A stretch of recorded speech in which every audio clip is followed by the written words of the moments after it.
The best Facebook media buyers out there know when to spend money and when to pull back spend on Facebook. If you spend too much, sometimes your CPAs are telling you that you really shouldn't be spending that much and it would be more efficient to pull back spend, whereas other times there's opportunity left on the table because you're not spending enough. So the best media buyers know how to identify those scenarios and take advantage of them. For those of you who don't know me, my name is Steve. I'm the founder of Harbor Marketing Agency, and my team and I help scale e-commerce brands past 8 figures in revenue. So let's dive in.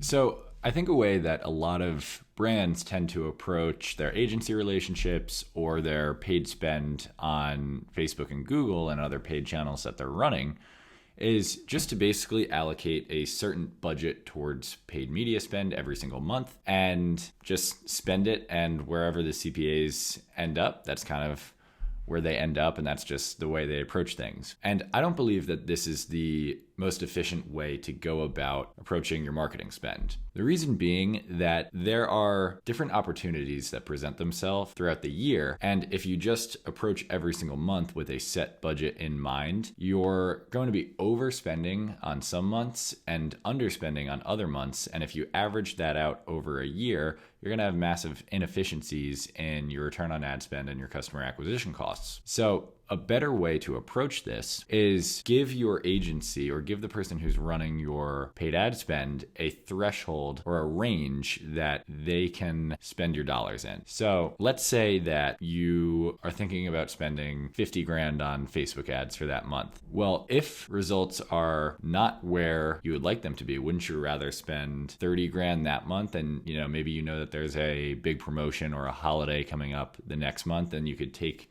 that additional 20K that you're saving in that first month and instead allocate it towards when results are better the next month. So that's kind of what I'm talking about here. If results are worse than you're wanting them to be, spend a little bit less and save that budget for when there's opportunity to scale and grow. When buyer intent is higher, there's offers running, maybe it's Q4, maybe it's the holidays. And that way, when you do that over the span of a year, you'll find that your average customer acquisition costs are much lower and your average return on ad spend throughout the year is much higher, and you're going to make more use of your marketing dollars over the span of 365 days. So what we do with a lot of our clients is, let's say that customer acquisition cost is our main target KPI. They'll say, hey, we want you to spend a minimum of this amount, no matter what CPAs are. But if CPAs are lower than X amount, you can spend up to X amount of dollars. So let's say that the target KPI is, a $50 customer acquisition cost. They might say, hey, if CPAs are below $50, even though our average monthly budget is $50K, if CPAs are below $50, you can spend up to $80,000, $100,000 per month in ad spend. And that gives us the flexibility to be aggressive if we see the opportunity, if the opportunity presents itself. So I think that's a much better way to approach it than just going in with a set budget every month, because when you do it that way, you end up